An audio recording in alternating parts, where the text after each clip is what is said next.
देखिए, जो कंफ्यूजन है वो पीटीआई की सफों में ज्यादा है, क्योंकि 3 साल इनके जो मुकम्मल होने के बाद अब चौथा साल चल रहा है। अभी तक ये महंगाई के जिनके ऊपर काबू नहीं कर पाए, और हुकूमत की जो जो परफॉर्मेंस है वो पूरी अवाम के सामने जो है वो खुल के सामने आ गई है कि इनके सारे वादे, करोड़ 1 करोड़ नौकरियां, 50 लाख घर झूठे साबित हुए।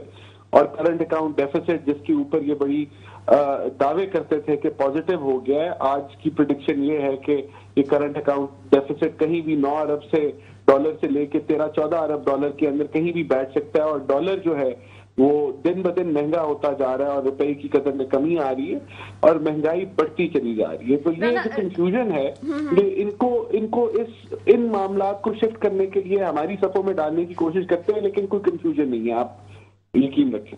अच्छा राणा साहब, ये बात ठीक है कि कंफ्यूजन नहीं है, ये खास तौर पे कि आपकी पार्टी को ही निशाना बनाया जा रहा है। आप नहीं समझते कि आपकी पार्टी के जो बयानी है, जो मुख्तलिफ आते हैं, उनमें खुद कंफ्यूजन जब सामने आ रही है तो इख्तलाफ तो वहीं से पैदा होता है। देखिए, जो पीडीएम है उसमें दो चीजें तो तय है कि हमने किसी की उंगली उठने का इंतजार नहीं करना, या हमने किसी के सिग्नल का इंतजार नहीं करना। हम बात कर रहे हैं कि पाकिस्तान का जो आइन है वो जिस तरह लिखा गया है उसी तरीके से नाफिज किया जाए, और जो अदारे अपने हदूद में रह के काम करे। जुडिशरी जो है वो किसी से डिक्टेशन ना ले, आजाद फैसले करे, और मीडिया के ऊपर जो कब्जा किया गया है या जो काबू पा लिया गया है वो भी खत्म किया जाए, मीडिया आजाद हो। तो ये हमारा मौकफ है। देखिए, इसके अंदर हम लोगों ने जो अपनी जो कार्रवाई करनी है या जो हमने काविश करनी है हुकूमत के अगेंस्ट, वो यही है कि हम स्ट्रीट में प्रोटेस्ट करें, या हम जाके जलसे करें, या अगर हम लॉन्ग मार्च करते हैं वो करें। राणा साहब, प्रोटेस्ट करना एक बहुत छोटी सी बात है, जलसा करना बहुत छोटी बात है, लॉन्ग मार्च एक बड़ा डिसीजन है। आपने क्या स्ट्रेटजी आपकी जमात ने पूरी रेडी की हुई है इस हवाले से? देखिए, ये अभी फाइनलाइज नहीं हुई, लेकिन जब भी होगी पीडीएम का प्लेटफॉर्म करेगा। लेकिन मेरा मकसद आपको कहने का ये है कि हमने कोई गैर आईनी काम नहीं करना। तो हुकूमत को गिराना एक मुश्किल हदफ है, इसमें कोई शक नहीं है। ये अगले 2 सालों के अंदर, क्योंकि ना हमारे पास मेजोरिटी है, जहां मेजोरिटी थी, जिस तरह सेनेट के अंदर मेजोरिटी थी, ऑपोजिशन ने जब चेयरमैन सेनेट का इलेक्शन लड़ा और इकट्ठे होकर लड़ा तो हमारे वोट भी ज्यादा निकले। लेकिन इस मुल्क की बदकिस्मती है कि यहाँ इलेक्शन का निजाम इस तरीके से है कि वो पूरी कौम ने देखा कि हम ऑपोजिशन के वोट ज्यादा निकले और फिर भी हमें हरा दिया गया। तो ये भी हकीकत है पाकिस्तान की। तो हमारे ये बिल्कुल मुश्किल हदफ है कि हम इस हुकूमत को इन 2 सालों में गिरा पाए, क्योंकि ना हमारे पास नेशनल असेंबली में मेजोरिटी है, ना प्रोविंशियल असेंबली में मेजोरिटी है। और लेकिन हम कोई गैर आईनी काम नहीं करेंगे और हम पीडीएम के प्लेटफॉर्म से अपनी काबिज जारी रखेंगे। बिल्कुल, फिर जो शहबाज शरीफ ने बयान दिया कि हम फ्री एंड फेयर इलेक्शन चाहते हैं, तो वो हमारा एक मेन एजेंडा है कि इलेक्शन फ्री एंड फेयर होना चाहिए।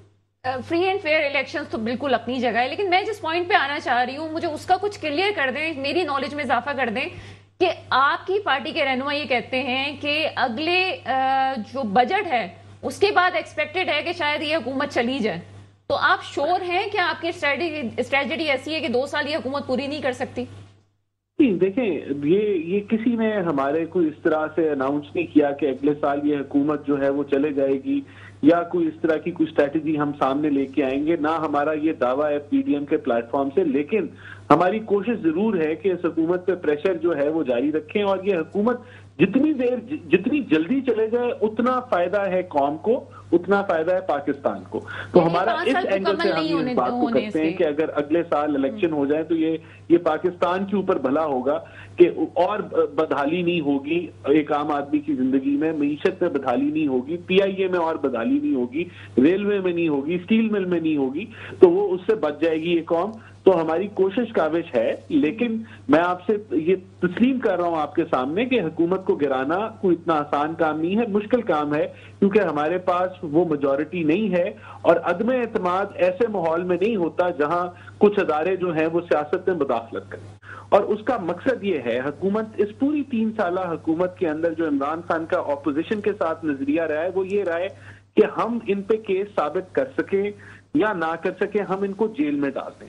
क्योंकि इस मुल्क के अंदर जो एक आम आदमी है वो इसकी तफरीक नहीं करता कि जेल से पहले अगर सजा से पहले जेल में डाल दिया जाए या सजा के बाद डाला जाए उसका क्या मतलब है। वो देखता है कि अगर जेल में चला गया तो जरूर कोई इसमें कोई गिल्ट होगा या कोई ये गुनाहगार होगा। तो इस पॉलिसी के ऊपर इस इमरान खान ने हमारे सारे लीडर्स को, चाहे वो जाली हीरोइन का केस हो, LNG हो, एहसन इकबाल का मामला हो, ख्वाजा आसिफ का हो, मुफ्ता इस्माइल का हो या किसी और का हो, उन्होंने हमारे पे ये इस एक पर्सनल पॉलिटिकल विक्टिमाइजेशन की और उसके अंदर नैब भी इस्तेमाल हुआ है। मतलब सियासत में अदालत को बीच में लेके आए हैं, ये पहले भी होता रहा है। नहीं, और वो होता कब होता है? कौन सी हुकूमत इस चीज को तरजीह देती है? जो हुकूमत परफॉर्म नहीं कर पाती, क्योंकि उसके पास परफॉर्मेंस ना दिखाने को है, ना बताने को है, ना वो उसको डिफेंड कर सकता है। तो उसका जो फोकस होता है वो ये होता है कि हम ऑपोजिशन को गंदा करके अवाम को दिखाएं कि हम इनसे बेहतर हैं। तो वही कोशिश इमरान खान लगा हुआ है करने, लेकिन बदकिस्मती से या जो अल्लाह ताला की तरफ से मैं समझता हूं कि वो कोई भी केस में किसी भी हमारे लीडर को साबित नहीं कर सका। और जितनी जजमेंट्स आए, आप उनकी एक एक जजमेंट, जो बेल के ऑर्डर्स आए, वो अगर आप पढ़े डिटेल के अंदर, जो कि मैंने पढ़े हैं, तो उसमें आपको पता चलेगा कि ये पॉलिटिकल विक्टिमाइजेशन की कहानी है। मतलब सारे केसेस जो भी बनाए गए हैं सब बेबुनियाद हैं, उसमें कुछ भी वो नहीं है, सिर्फ पॉलिटिकल विक्टिमाइजेशन हो रही है। देखिए, बिल्कुल आप वो जजमेंट्स पढ़ें, यानी कि नैब किस तरीके से आप एक बंदे को 16 माह जेल में रख सकते हैं और आपने रेफरेंस भी नहीं फाइल किया। 16 माह आप एक बंदे को कैद दे देते हैं और आप केस नहीं बना सके कि केस आप फाइल करें, रेफरेंस फाइल करें। तो ये भी हुआ है पाकिस्तान की तारीख में। अब सनाउल्लाह का 6 अभी तक केस नहीं स्टार्ट हुआ, अभी तक जो हीरोइन का केस है वो इनिशिएट नहीं हुआ, उस पर चार्जशीट नहीं लगी। तो ये कहने का मतलब ये भी इसी मुल्क में हो रहा है। तो बिल्कुल फिर आप ये जातियात पे इसलिए ये सब कुछ हो रहा है क्योंकि हुकूमत के पास परफॉर्मेंस नहीं है दिखाने को, डिफेंड करने को, तो वो फिर पर्सनल अटैक के ऊपर जो है वो अपना। जो उन्होंने जो बात की कि पीपल्स पार्टी बिल्कुल सही खेल रहे हैं, वो रिवायती सियासत की बात कर रहे हैं। रिवायती सियासत यही है कि आप डील मेकिंग कर लें, बिहाइंड द सीन्स आप जो है वो मफाहमत कर लें और अपने जो है वो केस वगैरह माफ करा दें। आपको याद होगा कि जरदारी साहब ने कहा था अभी ये PDM के ही दौरान कि मेरा एक ही बेटा है और मुझे उसके बारे में भी सोचना है।